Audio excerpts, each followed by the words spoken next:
Al-Fatihah ila ruhi Sayyidina Rasulillah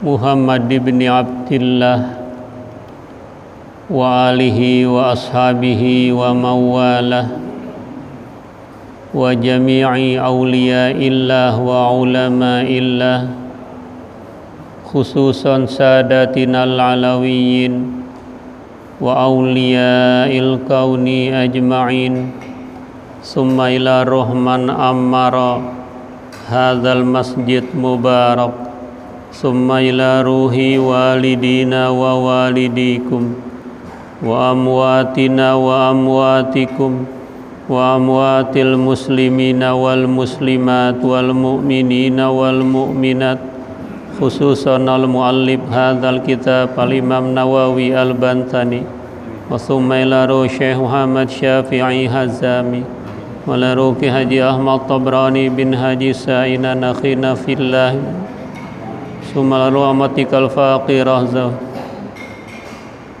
anna allaha yataghashahum birrahmah wal maghfirah wa ila hadratin nabi Muhammadin sallallahu alaihi wasallam al-Fatihah.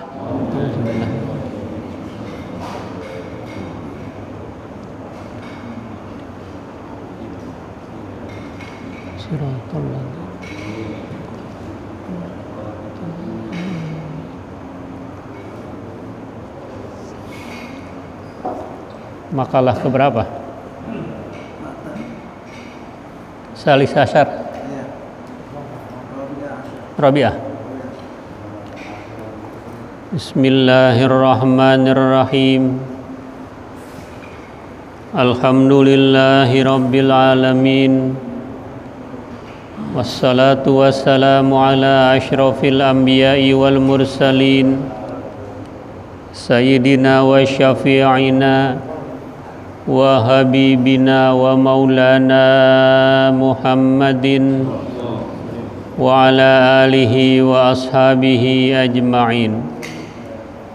Amma ba'du fa inna asdaqal hadis kitabullahi ta'ala wa khairal hadi hadi Muhammadin sallallahu alaihi wasallam wa syarrul umuri muhdatsatuha wa kullu muhdatsatin bid'ah wa kullu bid'atin dhalalah wa bi sanadil muttasil ilal imamil muallif rahimahullahu ta'ala wa adaman naf'a bihi wa bi barakati ulumihi wa bikum fid dharaini amin radhiyallahu anhum. Rabbi yassir wa la tu'assir, Rabbi tammim bi khair.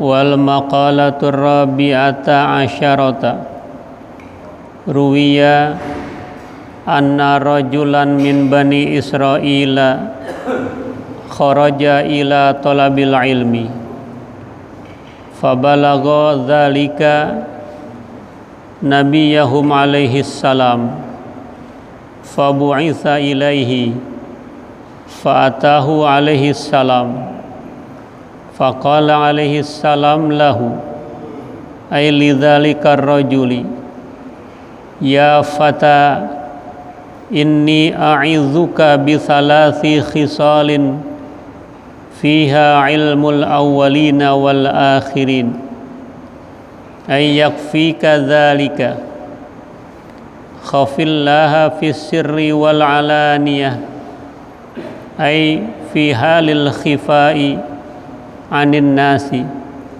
wa fi halil zuhuri indahum wa amsik lisanaka anil khalqi la tadhkurhum illa bi khairin kama qalu man gharbalan nasa nakhluhu wandur khubzaka alladhi ta'kuluhu hatta yakuna ay dhalikal khubzu minal halali fahina idzin ta'kuluhu wa illa fala ta'kuluhu famtan al fata anil hurud ila baladin akhara li talabil ilmi.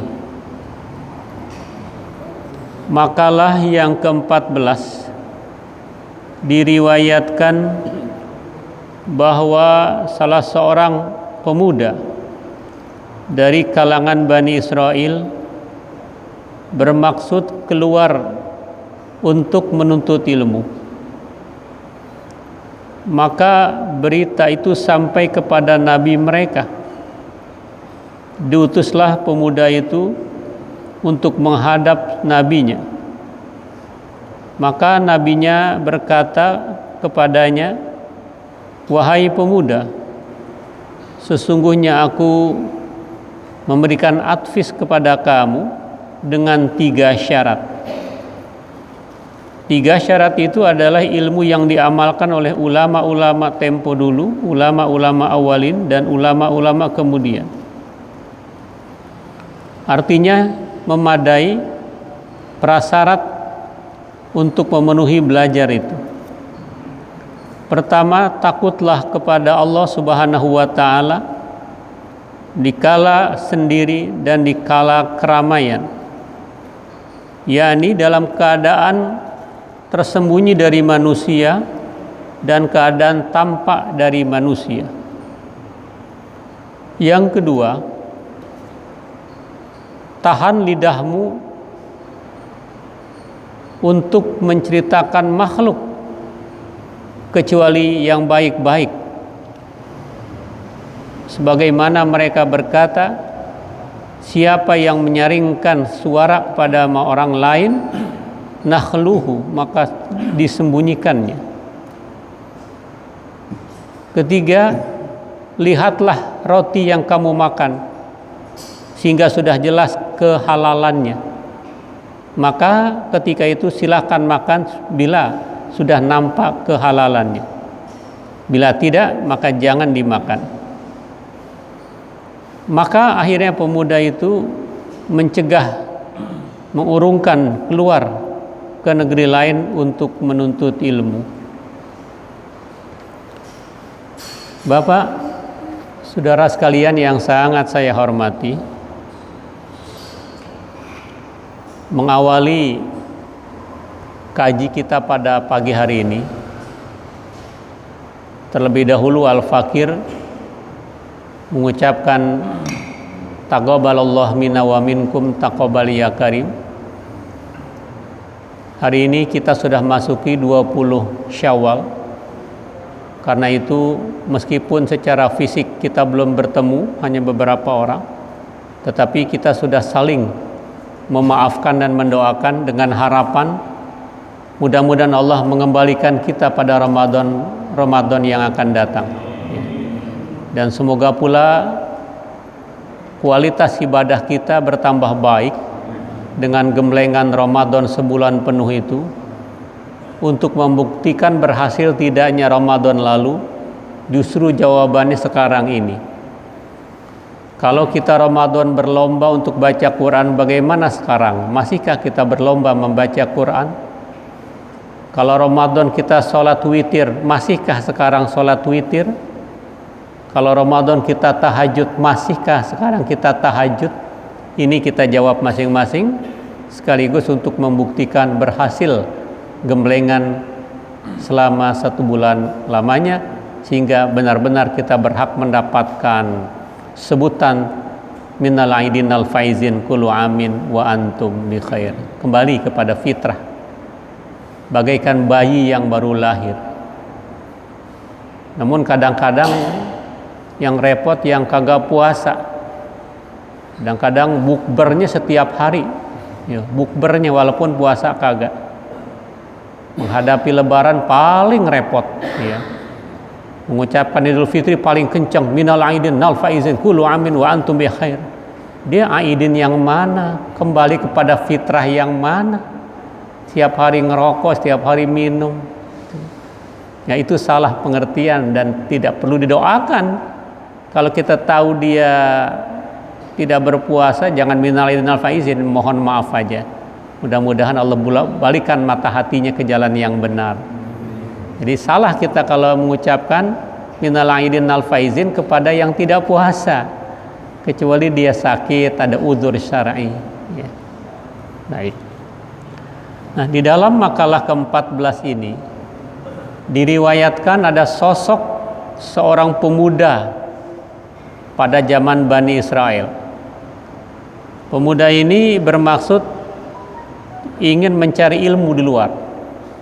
Kalau kita bilang nyantren lah di luar itu.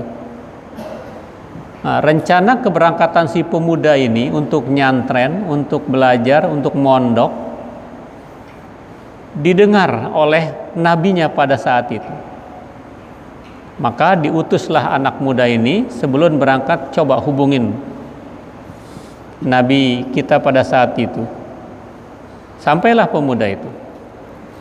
Maka nabi zaman Bani Israel ini memberikan nasihat, wahai pemuda, ya fata, inni a'idzuka bi thalathi khisalin. Saya akan nasihatkan kepada kamu 3 hal yang penting sebelum kamu berangkat untuk mondok. 3 hal ini adalah sudah diamalkan oleh ulama-ulama tempo dulu. Dan itu memadai, mencukupi 3 hal itu. Apa yang 3 hal ini? Pertama, khafillah fi sirri wal alaniyah. Takutlah kepada Allah Subhanahu wa ta'ala di keramaian atau di tempat sepi. Karena Allah Subhanahu wa ta'ala maha melihat dimanapun kita berada. Jangan takutnya sama Allah ketika banyak orang. Ketika sepi nggak takut lagi sama Allah. Dikuatkan dengan hadis Rasul Shallallahu Alaihi Wasallam, ittaqillah haitsuma kunta. Takutlah kamu kepada Allah Subhanahu wa ta'ala dimanapun kamu berada. Karena Allah memantau aktivitas kita. Allah melihat perilaku kita. Allah memonitor segala tutur kata kita, bahkan lintasan hati kita. Ittaqillah, takutlah kepada Allah dimanapun kita berada. Jangan takutnya di masjid saja, di kantor habis digerogotin. Tikus kantor jadi. Tidak. Kita harus takut kepada Allah karena hidup ini sesaat, hidup ini relatif, hidup ini sebentar. Kita akan mempertanggungjawabkan semua kelakuan kita. Fi sirri wal alaniyah ay fi halil khifai anin nas. Di tempat kesunyian dari manusia, wa fi halil zuhur indahum, dan di tempat keramaian. Ibadahnya khusyuk bukan karena ada yang lihat.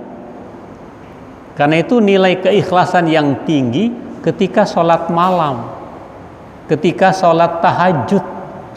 Yang lain tidur, orang lain nggak tahu, kita bangun di tengah malam.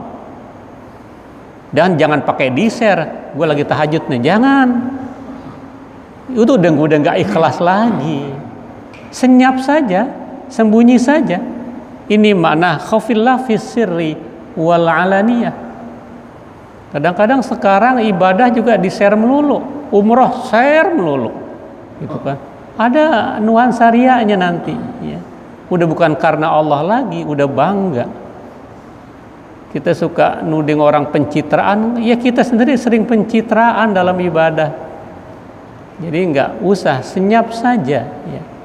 Allah yang maha tahu. Ini belajar supaya hati kita benar-benar bersih, wadah kita ini benar-benar bersih. Khafillah fi sirri wal alaniyah. Wa amsik lisanaka 'anil khalqi la tadhkurhum illa bi khairin. Tahan lidahmu untuk tidak mencaci maki orang, untuk tidak membuka aib orang lain, enggak ngomongin illa bi khairin, kecuali omongan-omongan buat orang itu yang baik-baik. Karena walaupun kita rajin sholat, rajin puasa Senin Kemisnya, sedekahnya luar biasa, tapi kita sering mencaci maki orang, ini terhalang kita masuk ke dalam sorga ini. Terhadang kita masuk ke dalam sorga ini. sering saya ungkapkan dalam kitab Dalilul Falihin, Syarah Riyadhus Shalihin. Itu Nabi bertanya kepada sahabatnya, "Atadruna manil muflis?" Tahukah kamu siapa orang yang bangkrut itu? Nabi bertanya kepada sahabat. Kata sahabat, "Al-muflis fina man la dirhamalahu wala mata." Orang yang pailit menurut hemat kami ya Rasulullah, tidak punya harta benda, tidak punya materi, nggak punya kerjaan, nggak punya apa-apa, itulah menurut kami orang yang pailit, itulah orang yang bangkrut. Barangkali pendapat sahabat sama dengan pendapat kebanyakan kita.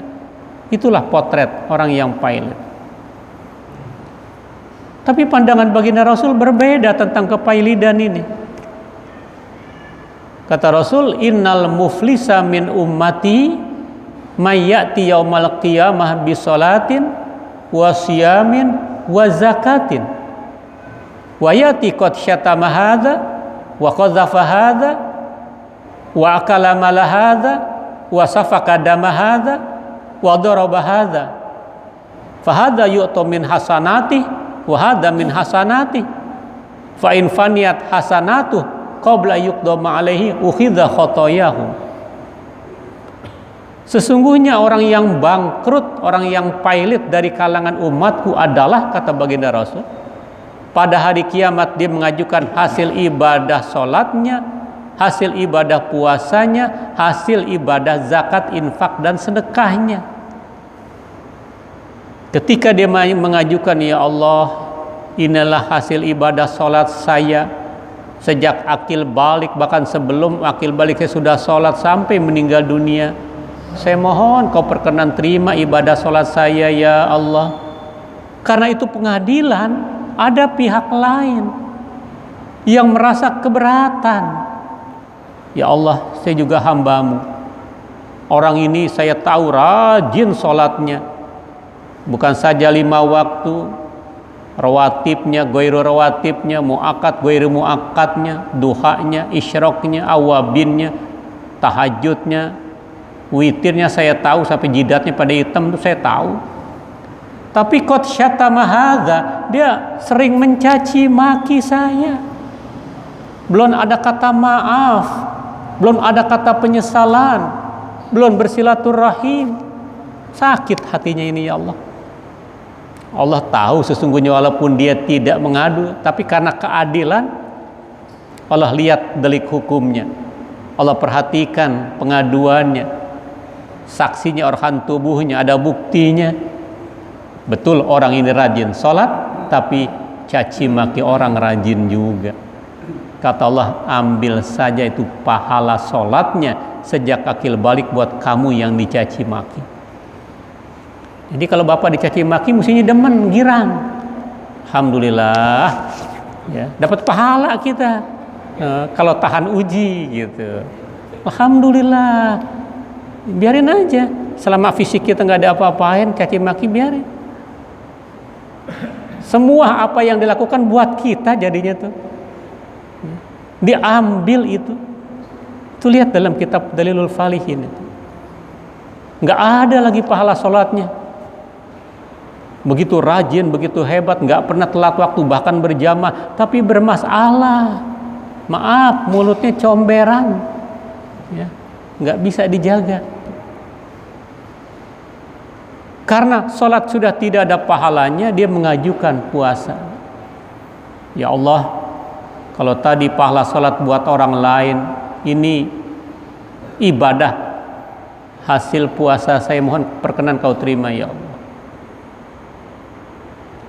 Luar biasa puasa. Ada lagi orang lain, ya Allah, saya tahu orang ini puasanya rajin luar biasa.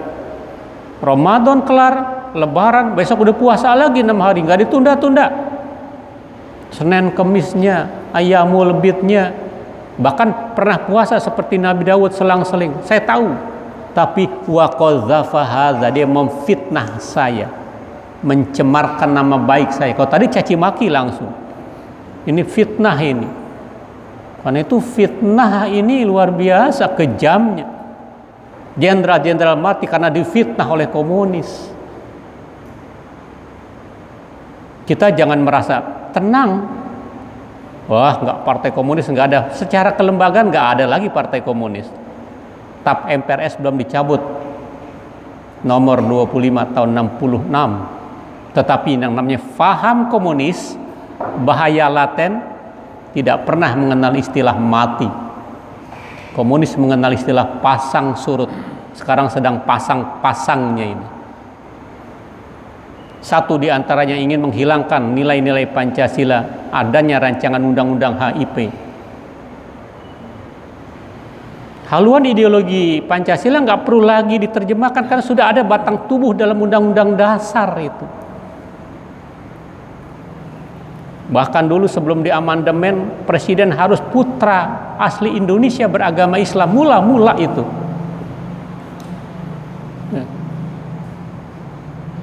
Nah ini kalau didiamkan saja, DPR pada melempem, Pancasila bisa menjadi Trisila, bisa menjadi Ekasila, hilanglah ketuhanan yang Maha Esa.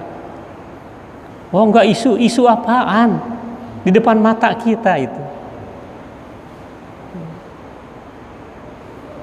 Fitnah lebih kejam itu. Saksi hidupnya anak Pak Ahmad Yani masih hidup. Bukan sekedar diberondong tapi disayat ketika diambil tanggal 3 Oktober dari lubang buaya, kakinya duluan karena dijebloskan kepalanya duluan. Ditarik itu. Iring-iringan jenderal-jenderal mau dikuburkan, saya menyaksikan di depan Salemba UI. Karena usia saya 6 tahun, masih ingat saya diajak sama abang saya itu. Saya tahun 59, September lahir, 59, 6 tahun diajak dengar suara sambutannya Jenderal Nasution karena tidak mati beliau, yang jadi korban adalah adik Irma Suryani. Saya melihat iring-iringan jenazah sebelum dimakamkan di Kalibata, liwat Salemba, disemayamkan dulu di Salemba. Jadi kalau ada anak muda sekarang hanya isu itu, aduh sakit rasanya kalau dibilang isu itu. Apalagi kalau sampai pemerintah minta maaf sama komunis, berarti komunis yang benar, Islam yang salah, pemerintah yang salah. Kalau ada kata minta maaf, itu pengkhianatan. Nah, jadi ibadah kita terhalang masuk ke dalam surga kalau kita memfitnah orang, kalau kita membuli orang. Ya Allah, ini puasa saya. Tidak, ya Allah, saya hamba-Mu, ini fitnah luar biasa, sakit rasanya hati ini. Saya mohon keadilan-Mu karena Engkau adalah ahkamul hakimin. Allah perhatikan pengaduan hambanya, delik hukumnya, ada saksinya. Betul, orang ini rajin puasa, tapi fitnah orang juga rajin. Belum kata maaf, belum ada penyesalan. Jadi betapa strategisnya kita ini menjaga silaturahim, saling memaafkan. Jangan ada kata gengsi, walaupun kita atasankah, lebih tua kah, nggak ada gengsi.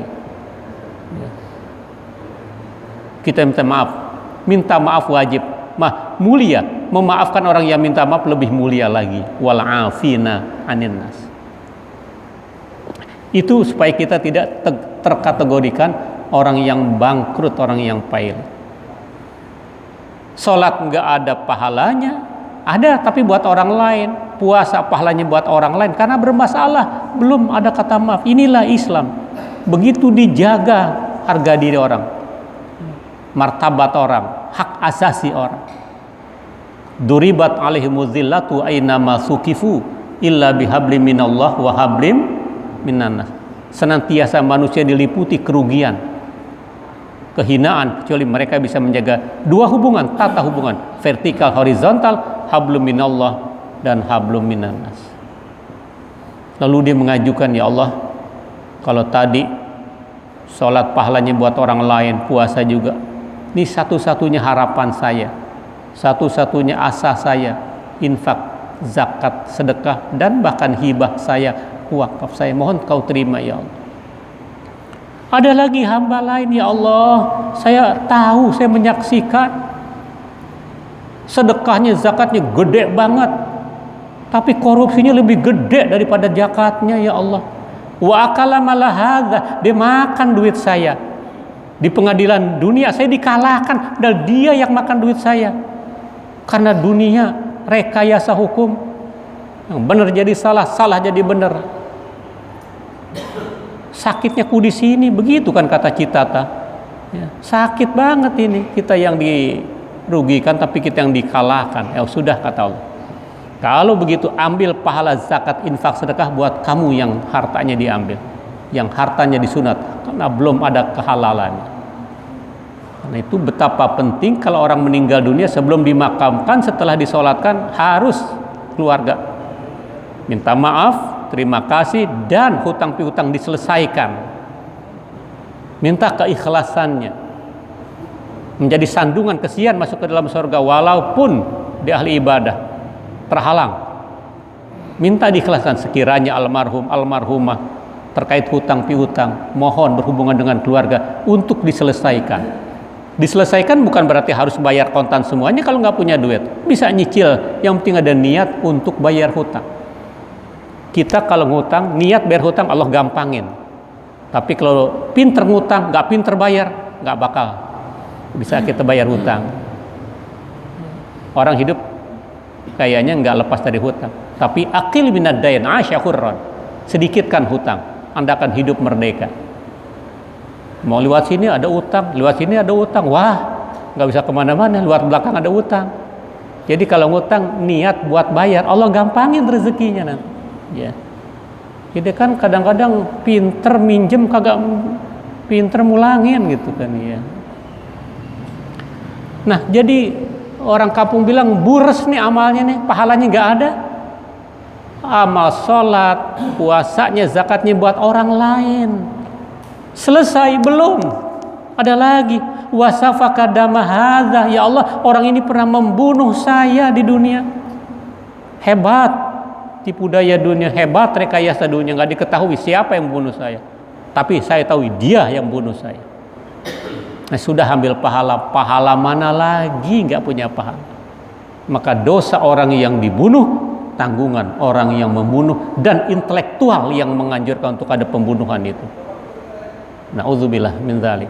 Selesai belum lagi, wa daraba hadza, dia memukul saya, ya Allah. Jadi ambil pahala, nggak punya pahala, dosa orang ditanggung. Nah, itulah orang yang pailit versi Rasulullah Shallallahu Alaihi Wasallam. Karena itu kita jaga ukhuwah Islamiyah, kita jaga persahabatan, persaudaraan, jangan retak di antara kita. Kalau ada yang salah kasih masukan, ya perbaiki bersama. Kita perlu kekompakan sekarang ini, perlu kekuatan saat ini, menjaga akidah Islamiyah.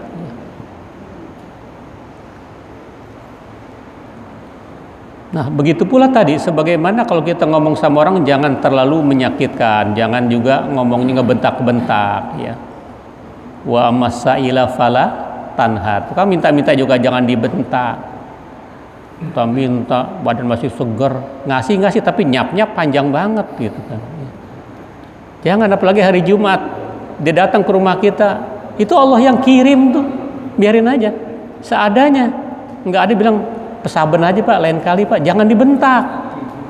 Wa masaila fala tanhar, gitu kan ya.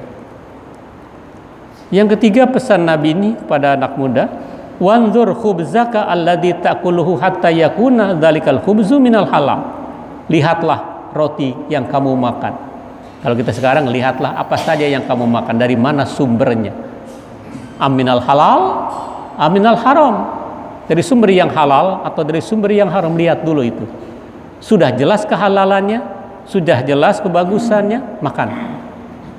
Jangan sampai sengaja memberikan kepada istri dan anak-anak dari uang yang haram, maka akan tumbuh nanti perilakunya menjadi negatif. Itu ingatan Nabi, manabata lahmun min haramin fannaru aulabih. Daging yang tumbuh dari sumber yang haram, cenderung perbuatan orang itu menjadi negatif. Habis yang dimakan yang haram, pikirannya jadi yang keluar yang haram, yang negatif, yang jelek-jelek melulu. Ya. Nah, setelah dinasehatkan seperti itu, minal halal, fahina idzin takulhu wa illa fala. Kalau sudah yakin halalnya silahkan makan. bila tidak jangan makan. Maka pemuda itu membatalkan untuk keluar negeri, keluar belajar karena belum memenuhi 3 syarat ini. Artinya menjadi orang alim juga nggak kudu-kudu kita nyantri, nggak kudu-kudu nyantren mondok. Mualim Syafi'i Hazami nggak mondok itu. Tapi karena ketekunan belajar, karena keuletan, kerja di RRI bawa hafalan-hafalan. Banyak makalah-makalah, hafalan-hafalan ketika kerja itu di tengah-tengah masa istirahat, nggak mengganggu tugas juga. Itulah. Jadi kalau kita nggak mampu juga memang ini ya, untuk menjadi orang alim tidak harus mondok, ya, tidak harus mondok. Ya. Saya juga termasuk yang tidak mondok, ya, tapi belajar sama Kiai Kamal dari bujangan sampai sekarang. Ya. Di Kuitang saya ngaji bolak-balik 7 tahun. Ya, itu yang pengajiannya, yang formalnya ya saya belajar. Jadi tidak harus jadi orang alim keluar negeri atau mondok. Ya, ini untuk hiburan, jangan sampai wah saya nggak nyantri, saya nggak ini, nggak, tetap bisa belajar di mana saja. Saya kira ini sebagai perdana, mudah-mudahan ada manfaatnya. Wallahu a'lam bissawab. Wal maqalatul khamisata asyarata. Oke, kalau kita nasihati orang, terutama kalau orang kita bilang nggak ablang, kalau nggak dibilangin nggak ngerti itu juga kayak gitu. Kita tidak mencari maki, tapi kita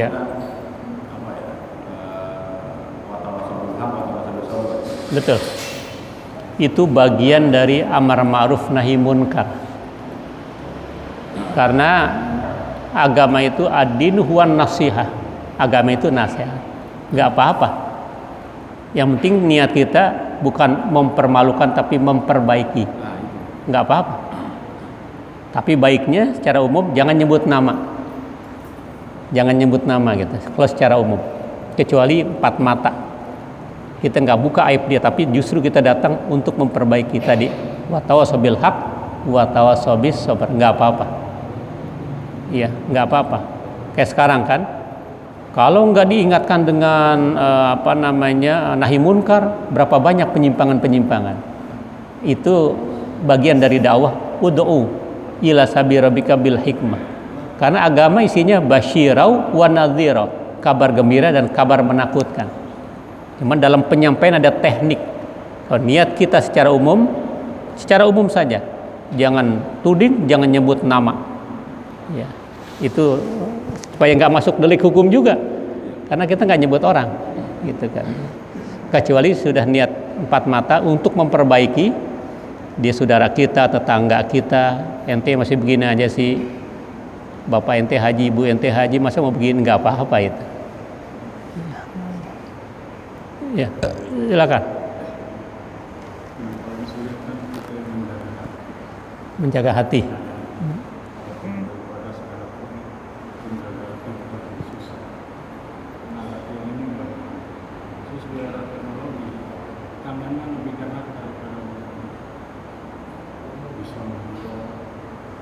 Begitu luasnya seluruh dunia bisa mendapatkan tulisan.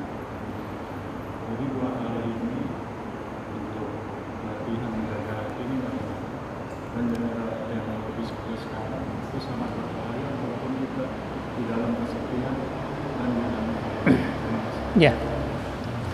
Jadi betul adanya hati ini adalah dinamo penggerak. Mobil kalau dinamonya nggak bagus nggak bisa jalan. Nah, hati sebagai dinamo penggerak, makanya hati itu kolbun. Kolbun itu kan bolak-balik, iklab, membalikan suara nun menjadi suara mim, gitu kan, iklab. Nah, karena hati ini bolak-balik, cobalah upaya-upaya kita. Secara doa sujud jangan dilupakan, Rabbana la tuzigh qulubana ba'da idh hadaitana wa hab lana min ladunka rahmah innaka antal, ya Allah yang membolak-balikan hati, ya. Rabbana, ya Tuhan kami, la tuzigh qulubana, jangan kau gelincirkan hati kami setelah engkau memberikan petunjuk-petunjuk kepada kami, anugerahkan kepada kami. Sujud terakhir sebelum tahiyat, ya muqallibal qulub tsabbit qalbi ala dinik wa ta'atik. Ya Allah yang membolak-balikan hati, Sabit qalbi, tetapkan hatiku untuk selalu mentaatimu, untuk selalu menjalankan perintahmu. Itu upaya-upaya untuk menjaga hati, ya. Terus jangan lupa baca Quran. Sering saya ingatkan, nggak kurang 200 ayat setiap hari dah, ya. Syukur-syukur bisa 1 juz, 200 ayat saja, ya, untuk menjaga hati tadi itu. Kemudian sedapat mungkin kita sedekah juga semampu kita, ya, ya, terutama hari Jumat lah, terutama seperti sekarang ini, nggak relatif lah besar kecilnya itu kan, karena memang dia selalu hati ini membuat orang jadi bimbang, hati ini bisa membuat orang jadi galau. Karena itu masa sekarang kan untuk kepercayaan nggak cukup dengan mulut, harus ada bukti secara tertulis, yaitu plak segel kalau dulu, bermaterai gitu kan. Karena pagi-pagi dia masih bisa muslim, sore harinya sudah munafik gitu kan. Itu yang pesan Nabi, badiru bil a'malis sholihah fasatakunu fitanun kaqitul lailil muslim. Segera untuk amal soleh. Jadi untuk amal soleh jangan tunda-tunda. Kalau kamu tunda-tunda, sekarang ininya dirubah, besokannya nanti berubah lagi. Segera untuk amal soleh, apakah sedekah, apakah umroh, jangan ditunda-tunda. Karena akan datang fitnah nanti satu saat, ujian begitu hebat, seperti malam yang gelap gulita. Malam gelap gulita, sudah hujan, tidak ada penerang, orang ada kegalauan di situ. Artinya orang ada kegalauan di akhir zaman seperti itu karena tidak ada pegangan.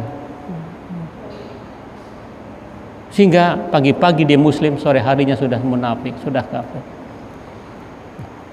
Nah, itu untuk menjaga hati.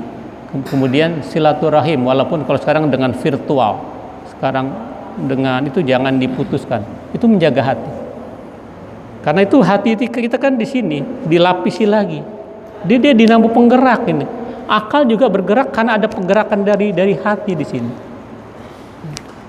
Dari hati untuk itu. Ya. Nah, lalu tangan-tangan kita yang iseng, ya. Ini kan lebih tajam dari pedang kalau sekarang seperti ini. Dulu kan mulutmu harimau, sekarang tanganmu harimaumu gitu itu. Ini akan ditanya. Karena itu semuanya nanti mulut kan tukang bohong ini akan di-resleting. Al-yauma nakhtimu ala afwahihim wa tukallimuna aydihim wa tashhadu arjuluhum bima kanu yaksibun. Hari ini kami tutup rapat-rapat mulut tukang bohong. Ya, mulut kita tukang bohong. Yang tukang bohong itu mulut, bukan hati. Maka dzabal fuadu maroa. Kalau hati nggak pernah berdusta, mulut. Makanya adanya bersebut bersilat lidah. Bukan bersilat hati, bersilat lidah. Itu kan. Itu yang harus kita jaga, ditanya nanti. Dan dia ngaku. Ditutup rapat-rapat yang bicara tangan, betul saya yang ngetik ya Allah, betul saya yang ini ya Allah. Karena itu kata maaf jangan kita gengsi. Minta maaf ya. Pak, mohon maaf, saya izin, saya pernah dulu. Oh, ya, terus terang aja. Saya mohon keikhlasan Bapak. Minta, udah 3 kali dia nggak maafin, udah. Yang penting kita sudah berupaya minta maaf. Wal afina anin nas. Ya, itu dalam rangka menjaga hati. Cukup.